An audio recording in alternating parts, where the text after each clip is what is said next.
É uma alegria muito grande estar com os irmãos, as irmãs. É a segunda vez que eu estou com vocês. A primeira vez que eu estive foi há uns 2 anos atrás. Vocês estavam ainda ali naquela outra loja na esquina, né? E eu vim num dia de culto à noite, não me lembro o dia da semana, se foi quarta, quinta, foi logo depois da nossa convenção.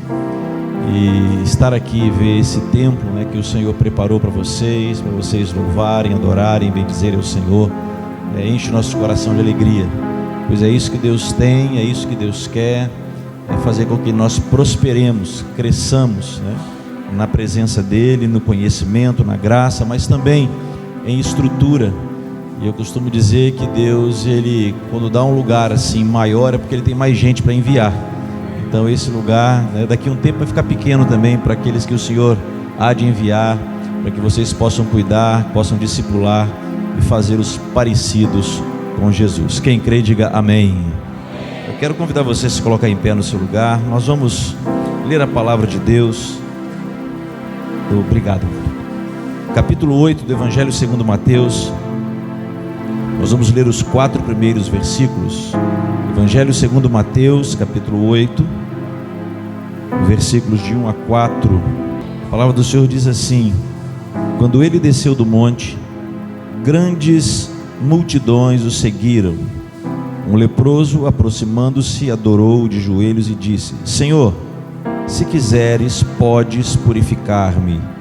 Jesus estendeu a mão, tocou nele e disse: quero, seja purificado. Imediatamente ele foi purificado da lepra. Em seguida Jesus lhe disse: olhe, não conte isso a ninguém, mas vá mostrar-se ao sacerdote, apresente a oferta que Moisés ordenou para que sirva de testemunho. Senhor, obrigado pela tua palavra.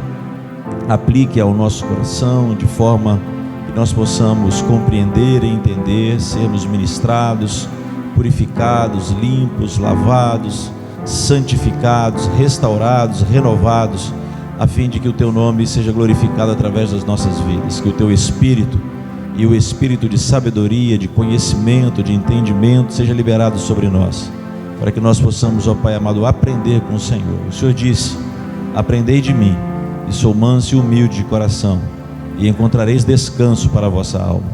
Nós queremos aprender do Senhor nessa noite, para encontrarmos descanso para a nossa alma, para a nossa mente, para o nosso coração. Libera, Senhor, a tua presença, porque o Senhor disse para Moisés: a minha presença te dará descanso. Então libera essa presença poderosa sobre este lugar, para que ela traga descanso e paz de espírito ao teu povo, para que quando sairmos daqui e formos para os nossos lares, saiamos sentindo a paz que excede a todo entendimento, e cheguemos ao nosso lar, independente da situação que ele se encontrar, a paz vai chegar junto conosco e reinará no nosso lar, na nossa casa, na nossa família, porque o Senhor é o príncipe da paz. Recebe a nossa gratidão e louvor em o nome de Jesus. Quem crê, diga amém. Pode se sentar no seu lugar. Queridos irmãos e irmãs, o pastor Otiniel nos falou, sou hoje responsável pela área de missões da Igreja Casa de Oração. Deus tem nos permitido caminhar e andar por alguns lugares nessa terra, para poder não só levar o Evangelho do Senhor Jesus, mas também de uma forma muito que enche o meu coração, sempre foi um desejo do meu coração, que é de cuidar dos missionários no campo. A igreja do Senhor Jesus, ela tem uma prática que é muito terrível, é muito triste. Ela normalmente, isso acontece na grande maioria das igrejas, ela manda um missionário para o campo e esquece o missionário no campo. Ela envia o missionário para o campo, mas as pessoas não mandam uma mensagem para o missionário, não telefonam para o missionário para saber como é que ele está, não querem saber e não se preocupam em saber pelo bem-estar do missionário. E normalmente o missionário fica esquecido no campo. E só quem já foi para um campo missionário sabe os desafios de estar no campo missionário, de você ter deixado na sua cidade, na sua terra natal, a sua família, seus pais, sua mãe, seus irmãos, uma igreja querida onde você trabalhava, você lidava, você lutava, você estava junto, você participava, e você sai disso tudo, e quando você chega no campo missionário, é só você, ou é só você e a sua esposa, é só você e sua família, e mais ninguém, tudo é novo. E normalmente a igreja esquece esses queridos homens e mulheres de Deus no campo. E eu sou filho de missionário. Quem não conhece a minha história, vou falar de uma forma bem rápida e reduzida. Meu pai chegou aqui em Manaus em 1969 com a minha mãe. Ela estava grávida de mim e não sabia. Foram trabalhar com a tribo de índios aqui no Amazonas, bem pertinho daqui, né? Do porto de Manaus, ali, né?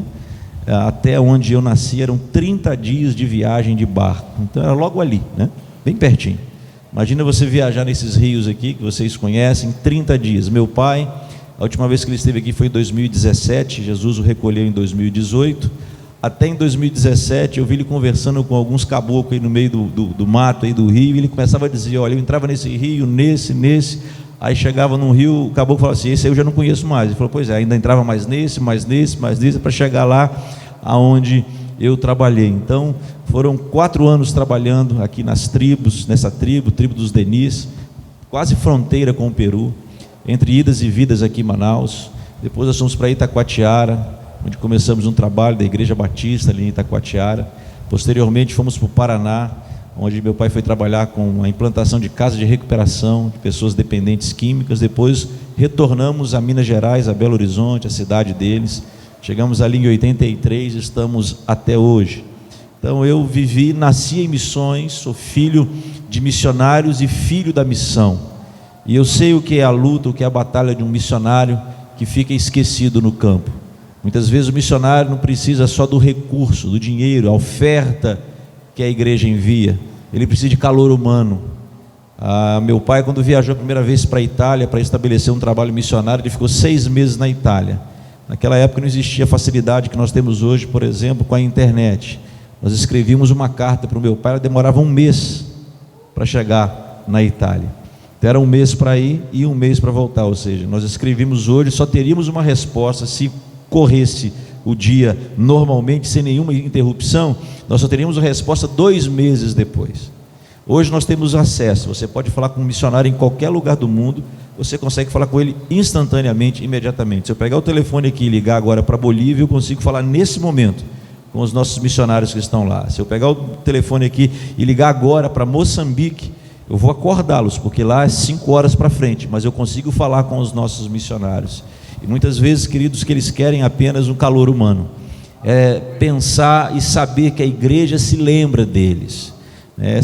Ontem estava conversando com uma pessoa lá na nossa convenção, e a pessoa falou comigo assim: eu tenho muita vontade de conhecer a Bolívia. E eu pensei que ela estava falando porque ela conhecia o nosso trabalho da Bolívia. E aí eu falei assim: mas por que você não vai em janeiro com a gente? Ele falou: mas janeiro como assim? Eu falei: não, nós vamos lá visitar o nosso trabalho. Nós temos trabalho na Bolívia? Temos. Eu não sabia. Eu falei: poxa vida, né? Nós temos esse trabalho divulgamos aí amplamente, e tem pessoas ainda na nossa denominação não sabem que nós temos um trabalho nesse lugar, e quem dirá saber que nós temos missionários lá. Então, queridos, quando a gente lida com missões, a gente tem esse coração, e eu sempre tive esse desejo, não só de fazer missões, mas de cuidar dos missionários no campo, por causa dessa carência, desse cuidado, desse pastoreio e desse amor. Então é isso que Deus tem me levado a fazer, além da implantação de novos trabalhos. Hoje nós temos 110 igrejas em Moçambique. Nós temos 2 escolas que atendem 200 crianças, dando a essas crianças 3 refeições por dia. Nós temos um centro nutricional que hoje atende cerca de 50 crianças. Esse centro nutricional cuida de crianças que nascem com desnutrição severa, e todas elas, ou na grande maioria, são filhas de mães soro positivo, ou seja, possuem o HIV, e essas crianças são cuidadas. Agora eu cheguei de Moçambique em junho deste ano, e eu conheci uma criancinha que tem 6 anos de idade, pesando 2 quilos. Você consegue conceber isso, irmãos? 6 anos de idade, pesando 2 quilos. E a missionária Lúcia fazendo esse trabalho, nós temos lá um trabalho que nós levantamos recursos para comprar um leite, uma papa enriquecida. Eu trabalho lá muito com a moringa, né, que é uma folha. A folha da moringa, ela é muito rica em nutrientes. Então, queridos, esse trabalho está sendo realizado. Na Bolívia, hoje, nós estamos construindo um internato, não é um orfanato, é um internato, que é uma prática que nós temos, que existe na Bolívia, porque é a única forma das crianças que moram nos interiores, né? Aqui, a semelhança, por exemplo, daqueles que moram nos igarapés, né? Retirado lá, é muito montanhoso, então eles ficam espalhados nas montanhas, não tem como vir e ir todos os dias para casa estudarem. Então o governo ele espalha internatos por vários lugares para que essas crianças venham na segunda-feira, estudem toda semana e na sexta-feira elas retornam para casa.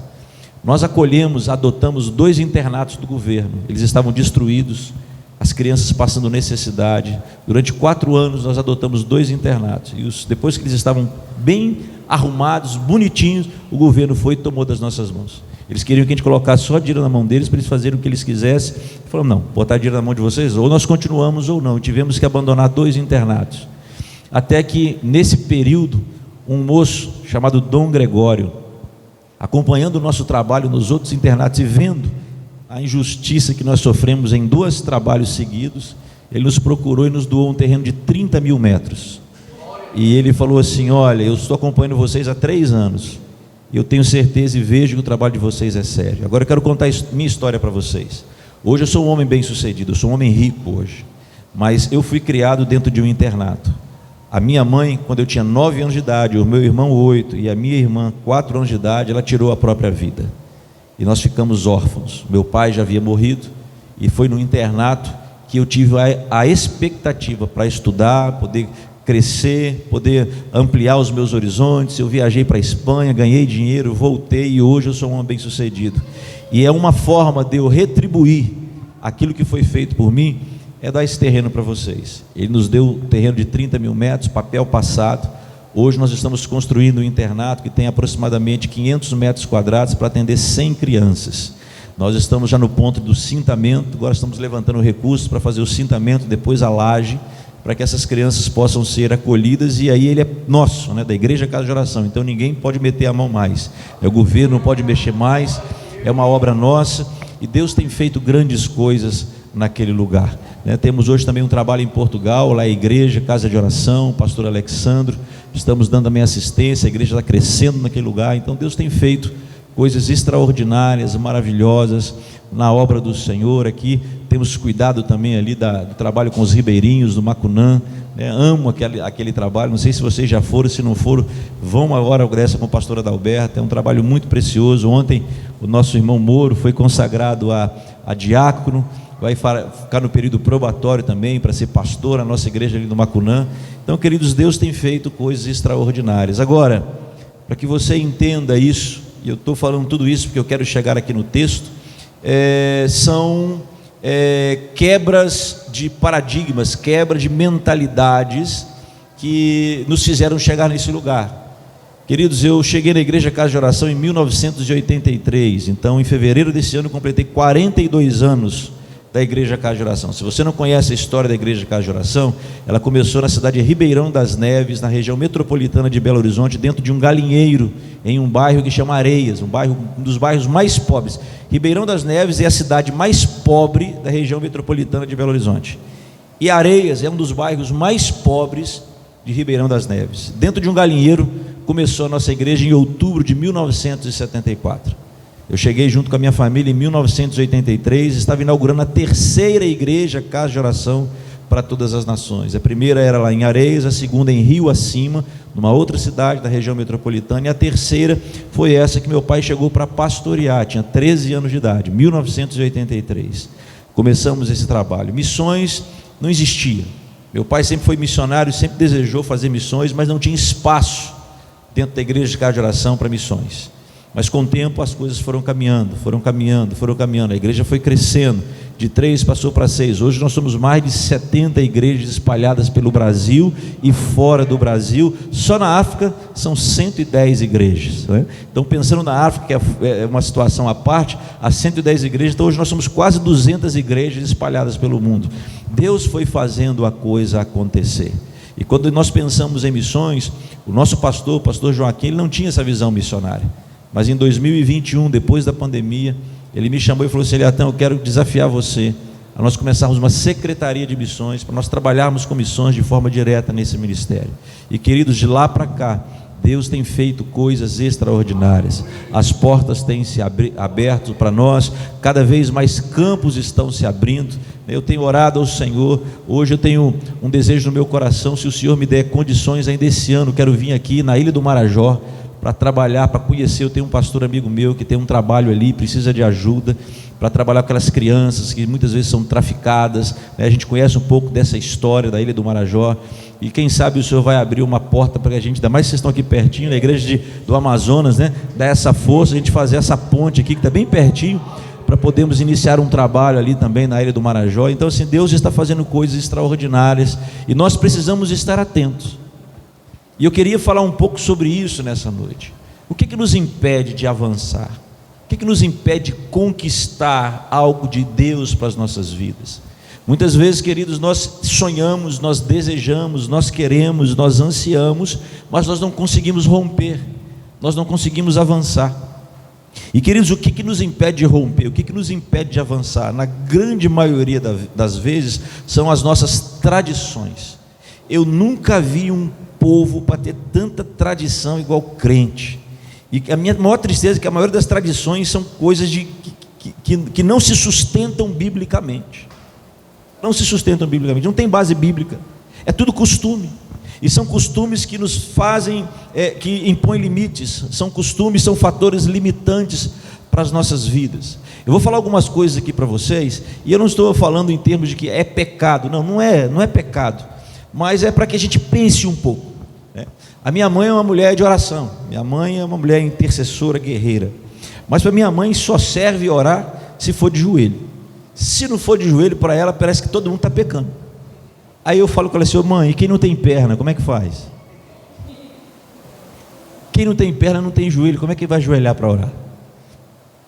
Não tem. Quer dizer que é só de joelho que Deus escuta? Você quer ver outra coisa, queridos? De madrugada a fila é menor. Depende, irmãos. A igreja que mais cresce hoje no mundo é a China. A maior igreja do mundo é chinesa. O evangelho está crescendo de forma assustadora na China, mesmo com o comunismo. Aí você ora de madrugada aqui, os irmãos da China estão orando de dia lá. Aí como é que faz? É madrugada aqui, mas é dia lá. Para Deus é só madrugada aqui? Ou como é que é esse negócio? Por que de madrugada a fila é menor? É fila menor aonde? Quem está me entendendo o que eu estou querendo dizer para vocês? Amém? A gente viveu um tempo onde pastor só podia pregar de gravata, não é verdade? Tradição, paletó e gravata. Irmão, na tristeza quando eu chego na África, os meus irmãos moçambicanos de paletó e gravata, porque passaram por lá não sei quantos anos atrás e falaram com eles que pastor tem que usar paletó e gravata. Não existe para mim roupas mais bonitas nesse mundo do que as roupas africanas. Eu vou para Moçambique, eles tudo de paletó e gravata, eu vestido com as roupas deles, porque eu só coloco aquelas roupas coloridas, aquelas batas, e eu pulo e danço junto com eles. Por quê? Porque falaram que a gente tem que pregar de paletó e gravata. Quem prega é o paletó e a gravata, ou é aquele que está vestido? Obviamente você não vai vestir de forma indecente, mas paletó e gravata é tradição. Paletó e gravata é roupa de europeu, irmãos, não é roupa de brasileiro, não. Você imagina num calor deste de Manaus, você tem que vestir paletó e gravata, misericórdia. Mas isso é o que? Tradição. Tradição. E em relação a isso, nós poderíamos citar tantas outras tradições. Agora, quando a gente vai para as Sagradas Escrituras, Jesus, ele lidava com esses problemas do mesmo jeito.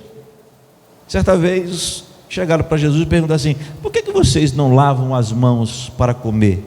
E a questão aqui, queridos, não era questão de higiene ou deixar de ser higiene, porque obviamente nós precisamos lavar a mão para comer, é o mínimo que se requer, né? Pelo menos aonde tem água. Às vezes você está lá na África, lá, meu irmão, não tem lugar, você não tem água nem para beber, que dirá para lavar a mão. Aí vai do jeito que dá, a gente ora e fala: Senhor, tem misericórdia, a gente lava a mão com oração, né? Deus tem misericórdia, queima todo germe, toda bactéria, e aí a gente vai para dentro. Mas a pergunta dos religiosos não era relacionada à higiene pessoal. A pergunta era relacionada a uma tradição religiosa de ritual de purificação. Ou seja, para você comer, você tinha que passar por todo um ritual de purificação para chegar e comer. E Jesus vira para eles e fala assim: olha, o que contamina o homem não é aquilo que entra, é o que sai. Porque é do coração do homem que procede as mentiras, os assassinatos, os adultérios. Por que vocês estão preocupados com essas tradições? Jesus é questionado certa vez, por exemplo, acerca do jejum. Os discípulos de João e os fariseus chegam para ele e perguntam: por que os seus discípulos, nós e os fariseus, jejuamos 3 vezes por semana, os teus discípulos não jejuam? Porque para muitos o jejum era apenas um ritual, como é nos nossos dias. Tem gente que fala assim: vou jejuar 3 vezes por dia, 3 vezes por semana. Por que você vai jejuar 3 vezes por semana? Porque eu quero jejuar. Mas você quer jejuar por quê? Não, porque tem que ter um motivo, tem que ter um objetivo. Não é jejuar por jejuar. Se você não tiver um objetivo e você não entender o que significa jejum, você só vai passar fome. É tradição. Quem está me entendendo, diga amém. Amém? Essas tradições vão impedindo do que a gente avance com o Senhor Jesus. O Senhor Jesus falou assim: deixa eu dizer uma coisa para vocês. Ninguém jejua enquanto está com o noivo. Jesus está falando dele. Eles estão comigo, vai chegar um dia que eu vou para o Pai, e eles vão jejuar. Então, entendendo, Jesus estava dizendo: não é jejuar por tradição, não é jejuar por ritual, mas jejum tem local, tem hora, tem momento, tem situações que você precisa jejuar, e nós temos que estar atento a esses momentos, a essas horas, a essas situações que fala: puxa, eu estou precisando de fazer um jejum. Eu entendi no Espírito que eu preciso entrar em jejum, seja de um dia, seja de 2 dias, seja de 21 dias, seja lá o que o Senhor, desde que o Senhor esteja dirigindo, mas não simplesmente por uma tradição que eu tenho que fazer jejum. Você quer ver uma outra coisa? Tradição no nosso meio? Vou fazer o jejum de Daniel. Primeiro que Daniel não fez jejum, irmão. Daniel fez dieta. Ele assentou no coração dele não se contaminar com as iguarias do rei. E ele falou: só vou comer. Ele falou que só vai o quê? Ele só vai o quê? Comer. Então não é jejum.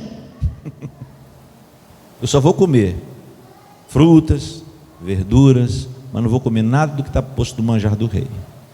Aí a gente fala: vou fazer o jejum de Daniel. Tradição. Porque Daniel não fez jejum, Daniel fez uma dieta. É diferente. Você quer ver outra coisa que é tradição? Vou fazer um jejum de Coca-Cola, vou fazer um jejum de doce. Irmão, isso não é jejum não, irmãos. E eu vou te explicar. Quem já fez hemograma aqui, fazer exame de sangue de manhã, lá que o médico pediu? Quantos já fizeram? Quando você foi fazer esse hemograma, o médico pediu o quê? Jejum. Você fez o quê? Comeu algumas coisinhas e outras não? Sim ou não? Você se absteve de tudo. Pelo menos 10 horas, 12 horas de jejum. Porque jejum é abstenção total de alimentos. Se você vai fazer jejum de Coca-Cola, de doce, você não está fazendo jejum, você está fazendo um propósito. Propósito, voto. Você coloca o nome que você quiser, menos jejum. Porque jejum é abstenção total de alimentos. Você não faz exame de sangue sem tomar só Coca-Cola. Não, eu não vou tomar Coca-Cola, mas eu vou comer um arroz, vou comer um macarrão, e aí vou lá fazer o exame de sangue. É assim que você faz? Não. Por quê? Porque jejum é abstenção total de alimento. Mas a gente está acostumado com essas tradições. Vou fazer um jejum de doce, vou fazer um jejum de café. Não, você não vai fazer um jejum, você vai fazer um propósito. Senhor, vou fazer um propósito com o Senhor, ou um voto. Aí você dá o nome que você quiser. Não vou comer doce, não vou tomar Coca-Cola, não vou tomar café. Tradições. Quem está me entendendo, irmãos?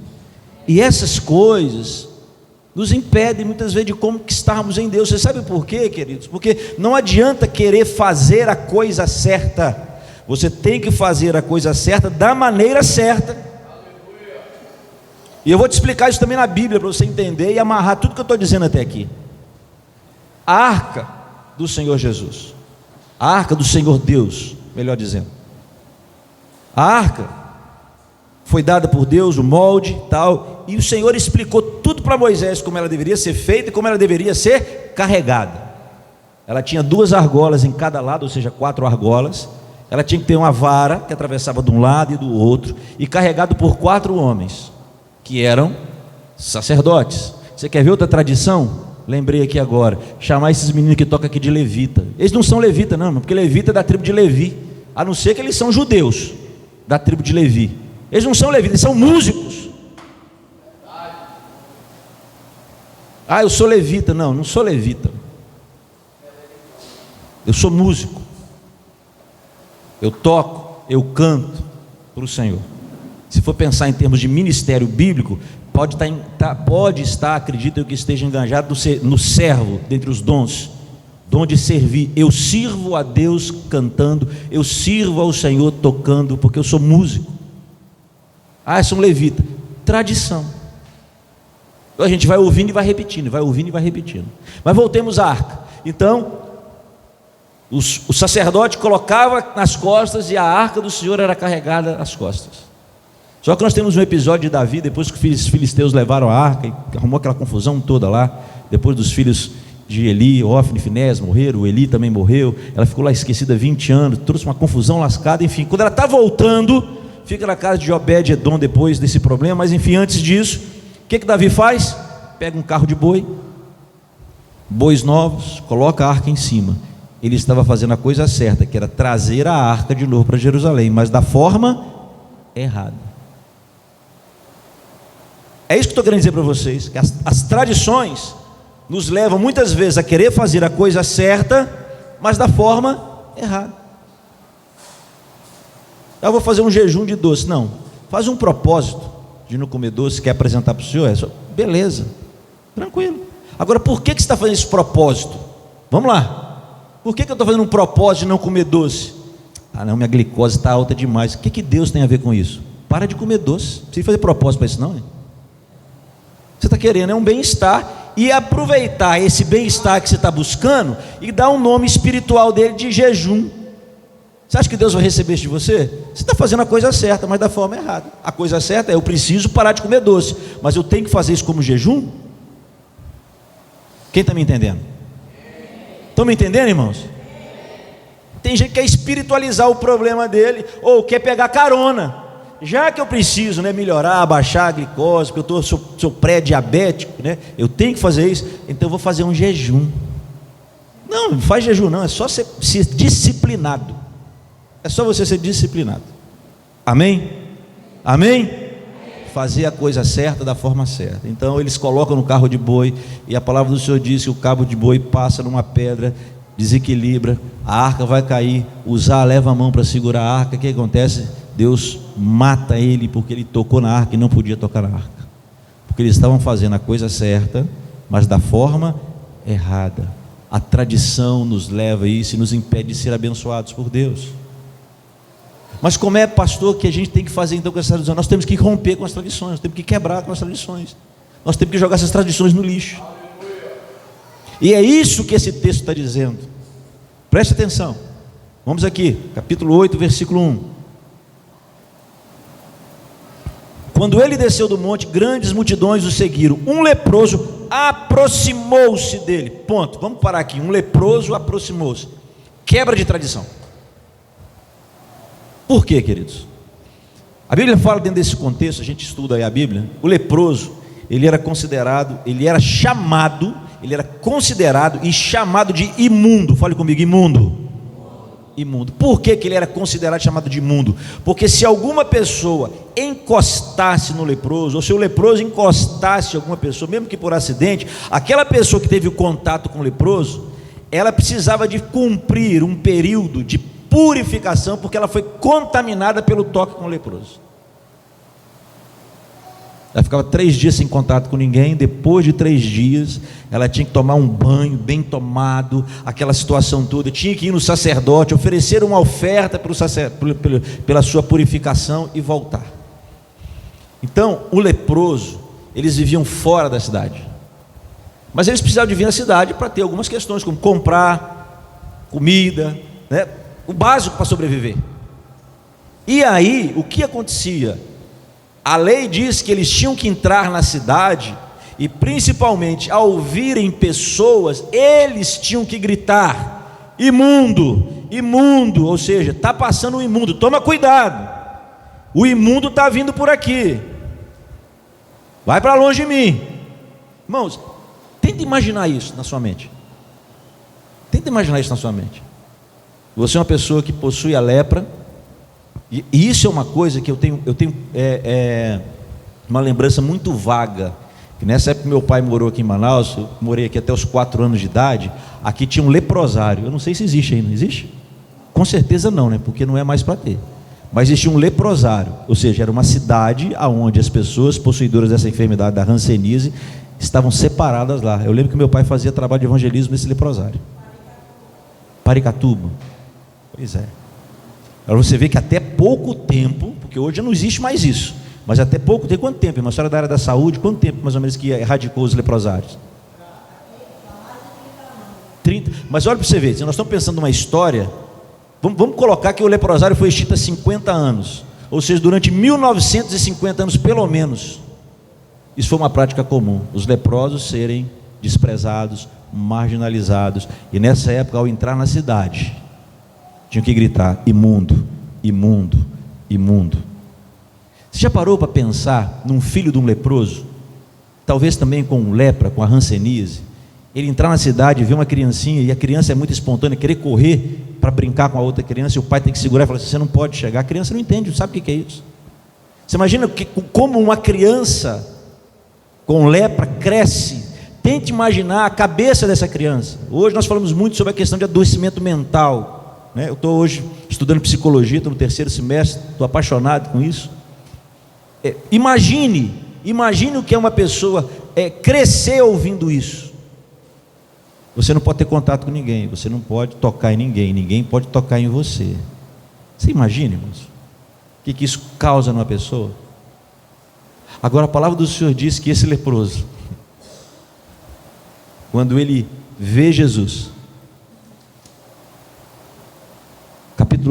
o versículo 2, um leproso aproximou-se, não podia aproximar, não podia chegar perto. A lei dizia, a tradição dizia: não pode chegar, não pode aproximar, não pode tocar, você tem que gritar: imundo, imundo, imundo. Mas esse leproso, ao ver Jesus, ele falou assim: eu vou romper com a tradição, eu vou quebrar a tradição. A tradição diz que não pode, mas eu vou. E a Bíblia diz que ele foi e se aproximou de Jesus. Segunda coisa que ele fez, diz a palavra do Senhor, que ele adorou Jesus. E quando fala aqui de adoração, ele está falando de postura, não é do que ele disse. Ele se prostra, ele se ajoelha diante de Jesus. E a terceira coisa que ele faz aqui no texto, ele fala com Jesus, dizendo: Senhor, se quiseres, podes purificar-me. 3 ações para romper com a tradição. Guarde isso no seu coração nessa noite.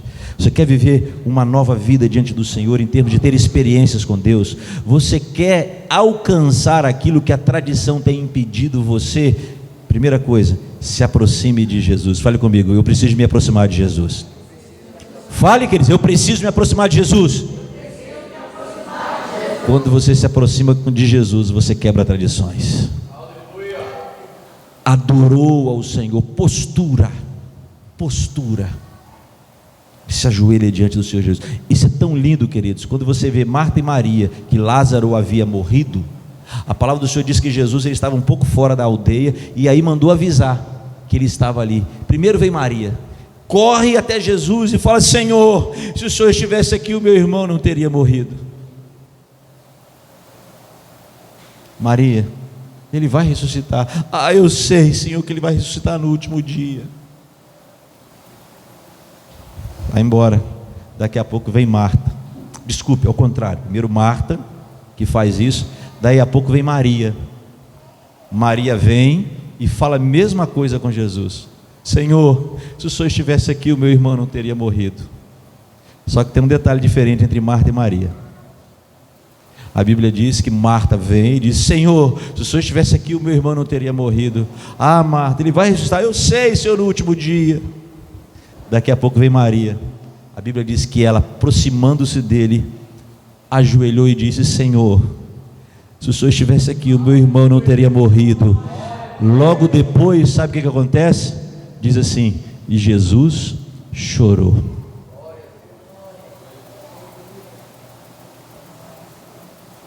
Dependendo da forma como você se aproxima de Jesus, você não só rompe tradições, mas você toca o coração de Jesus.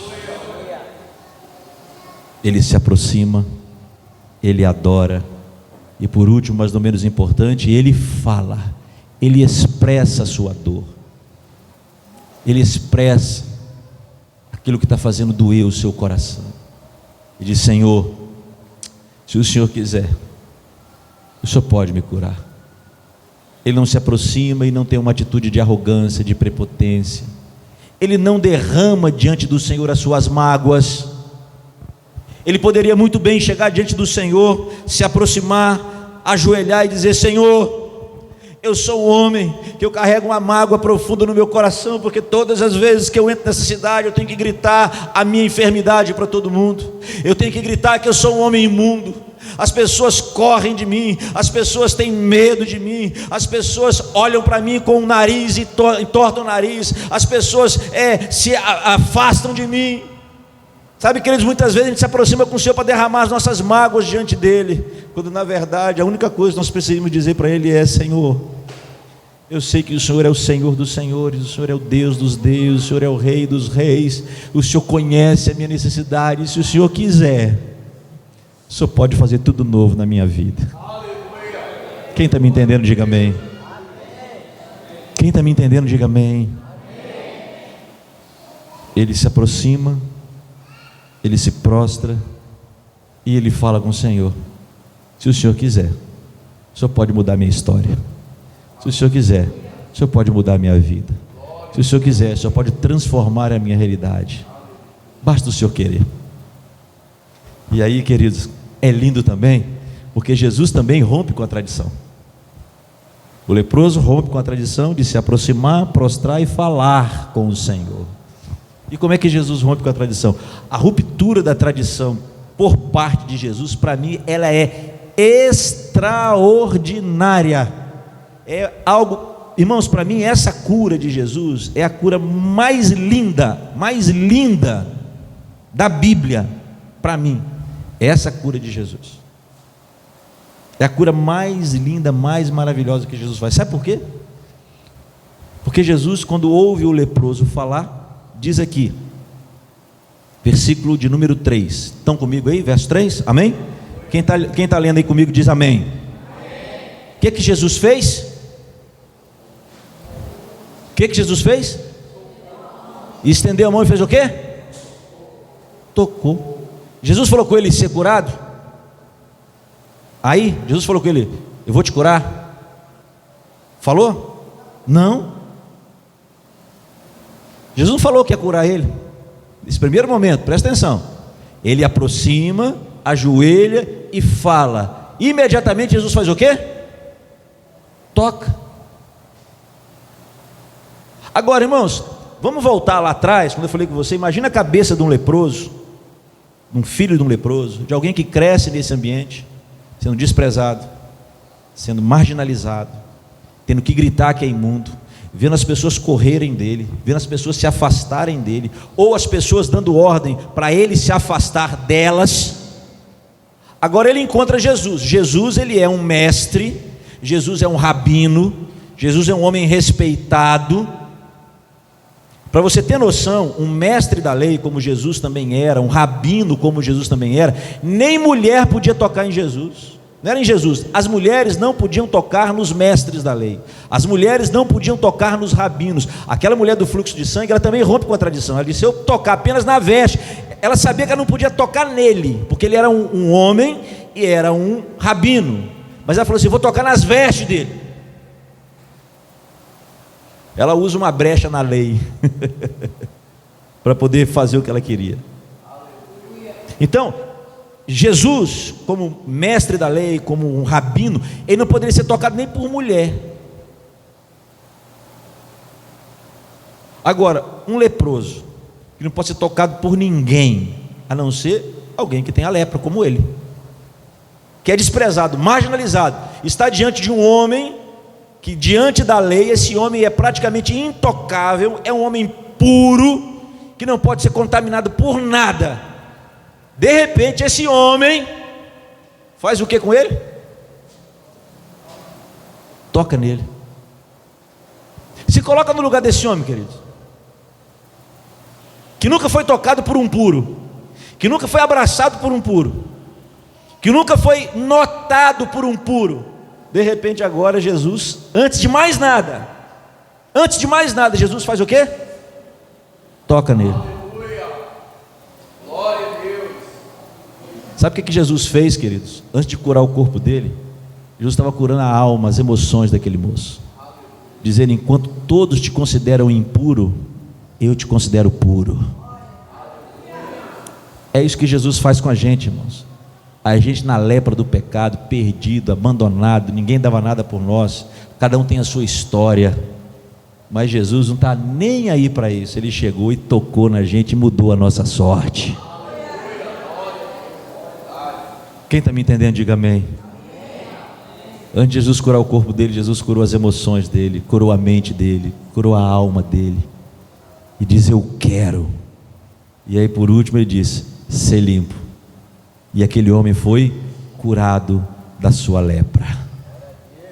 Ele rompe com a tradição de se aproximar, ajoelhar e falar, e Jesus rompe com a tradição. Nenhum rabino tocaria no leproso, mas Jesus não é qualquer um. Ele é o Rei dos Reis, Ele é o Senhor dos Senhores, Ele é o dono das nossas vidas. Ele falou assim: eu vou romper com a tradição também, vou tocar em você. E vai lá e toca nele, e aquele homem é curado, aquele homem é restaurado, aquele homem é purificado da sua lepra. Versículo 4, em seguida Jesus disse: olhe, não conte isso a ninguém, mas vá mostrar-se ao sacerdote e apresente a oferta que Moisés ordenou, para que sirva de testemunho. É interessante que Jesus aqui ele faz um contraponto, é muito legal de ver isso aqui. Ele fala assim: não conte nada a ninguém, mas conte para o sacerdote. Vai lá, leva a sua oferta que sirva de testemunho. Sabe por que Jesus falou: não conte isso a ninguém? Porque quem estava ali em volta já tinha visto aquilo, e obviamente aquilo ia se propagar. O que Jesus queria era esfregar na cara dos religiosos, que quem sabe já passaram por ele muitas vezes e poderiam ter tocado nele, não tocaram, dizer assim: eu encontrei um que tocou em mim e eu agora estou purificado, eu agora estou limpo, e estou aqui para mostrar para vocês que a religião não faz, mas o meu Jesus faz. A religião não faz nada, irmãos. A religião é carregada de tradição, a religião é carregada de dogmas, a religião é carregada de pode e não pode. Pode e não pode. Você pode isso, não pode aquilo. Você pode vestir isso, não pode vestir aquilo. Você pode fazer isso, você pode fazer. Não existe. Isso é religião. Nós não somos regidos por religião, nós somos regidos pelo Evangelho do nosso Senhor e Salvador Jesus Cristo. O meu convite para você nessa noite é: rompa com as tradições que te impedem de se aproximar de Jesus. Eu só vou me aproximar de Jesus se eu estiver vestido de tal maneira. Não, não preocupa com isso não. Se fosse assim, os índios que estão pelados no mato aí, Jesus nem se aproximava dele, Jesus se aproxima. Tem vários testemunhos, vários hoje. Os encontros missionários, principalmente de antropologia missionária que a gente encontra, testemunhos de índios que apareceram, falou: olha, Jesus apareceu para mim. E os bestas da cidade perguntam: mas como é que ele estava vestido? Ele falou: vestido como? Ele estava igual eu. Porque na tradição a gente acha que Jesus só pode aparecer vestido porque a gente só anda vestido. Claro, aqui ele não vai aparecer nu, mas para quem anda nu, qual é o problema dele aparecer nu? Está te escandalizando, irmão? Mas é assim que acontece. É assim que acontece. Porque Jesus não está limitado a tradições. Eu queria te convidar nessa noite a você pensar: o que tem na minha vida que é de tradição, que está me impedindo de receber de Jesus um toque, uma ação transformadora na minha vida, na minha casa, no meu lar? São tradições. Entendi uma irmã da nossa igreja que o marido dela teve uma experiência com o Senhor Jesus, mas nunca foi muito firme. Ele é músico de primeira, gosta de tocar, e ela falou assim: pastor, eu falei com ele que se for para ele tocar essas músicas do mundo, eu não precisa mais de ficar nem casado comigo. Peguei a guitarra dele, peguei a caixa de som dele, levei para casa de uma irmã amiga minha e deixei lá para ele não tocar. Eu fiz certo? Falei: se a senhora quiser perder o marido e ficar separado, só fez a receita do bolo, está completa. Ah, pastor, mas ele vai ficar tocando música do mundo. Deixa ele tocar a música do mundo. Hoje é o que ele tem, é isso. A Bíblia fala que a mulher de Deus, ela ganha o marido sem palavras. Ore por ele, ministre sobre a vida dele, interceda por ele. Mas irmã, deixa de ser chata. Falei assim com ela: só está sendo chata. A Bíblia diz que não é por violência, nem por força, mas é pelo meu espírito. A senhora tirar aquilo que ele gosta de fazer e levar para casa, até sem falar com ele. Primeiro a senhora está passando por cima da autoridade dele, que é o cabeça do lar. Mas por quê? Porque tradição. Tradição. Estou dizendo aqui para você, irmão. Vocês estão me entendendo? Deixa o homem. Aí ela foi lá, buscou a guitarrinha dele, a caixa, trouxe para casa. Eu perguntei para ela esses dias, essa conversa nós tivemos tem uns 3 meses. E aí, como é que tá? Ah, pastor, ele está feliz da vida. Falou esses dias que vai vir aqui na igreja para ver, está querendo começar a vir comigo. Eu falei: melhor, né? Larga a tradição para lá. Um dia nós estamos na porta da igreja. Aí uma irmã, esposa de um diácono: ah, pastor, pelo amor de Deus, manda o Beto embora para casa. Já tem 40 minutos que eu estou aqui esperando ele. Estou querendo ir embora para casa. Fiquei conversando fiado.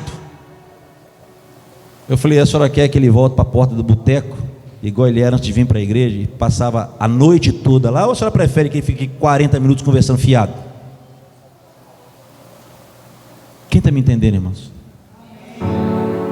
Às vezes a gente tem coisas na nossa vida, a gente precisa de quebrar, para permitir que o Espírito Santo de Deus nos permita, o Espírito Santo de Deus nos leve a uma aproximação de Jesus, onde tradição não vai impedir, os nossos costumes não vão impedir, mas nós vamos ter simplesmente um contato com o Todo-Poderoso, que está ali, o Deus presente, manifesto, dizendo: eu quero mudar a sua vida.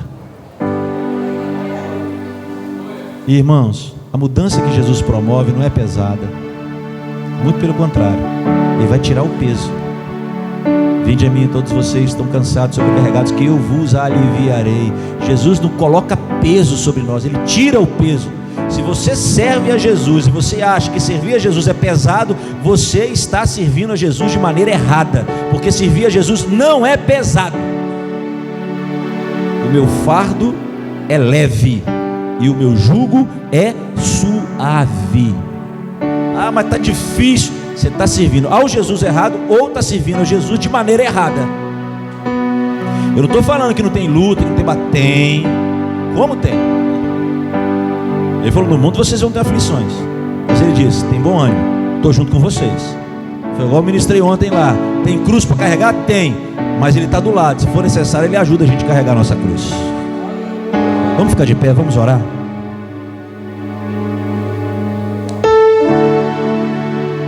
Eu queria ir no seu lugar mesmo.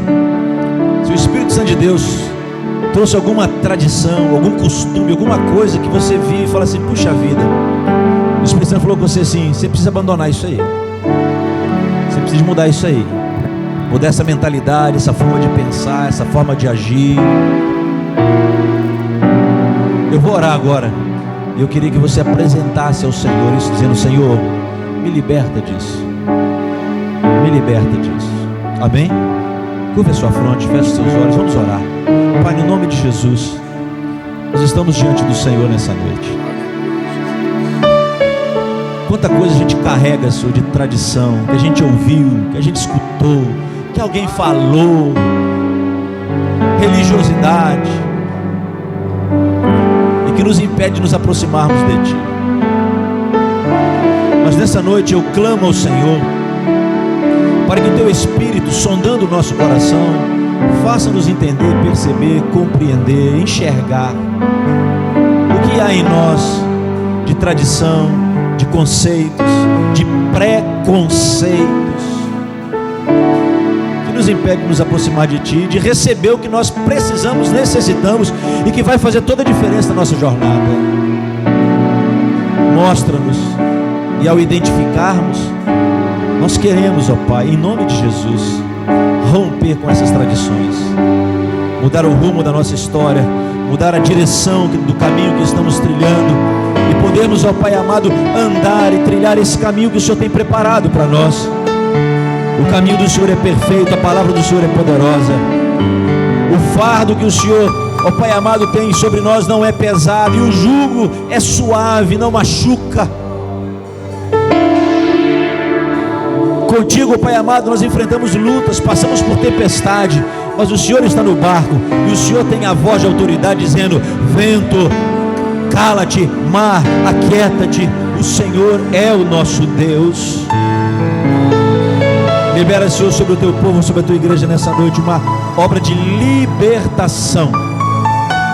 Liberte-nos de nós mesmos, liberte-nos dessas mentalidades que nos oprimem, liberte-nos dessa religiosidade, liberte-nos, ó Pai amado, dessas tradições que nos acorrentam, que não permite que nós saiamos do lugar e corramos na tua direção. Liberta-nos nessa noite. Se o Senhor nos libertar, verdadeiramente seremos livres. Recebe, Pai, o nosso clamor, a nossa súplica, a nossa gratidão, porque por fé já cremos que o Senhor está nos dizendo nessa noite o que disse aquele dia para o leproso: eu quero, seja liberto, seja livre, seja restaurado, seja renovado, seja purificado, seja santificado, em nome de Jesus. E quem crê, diga amém. Amém. Se você pode, aplauda o nome do Senhor Jesus.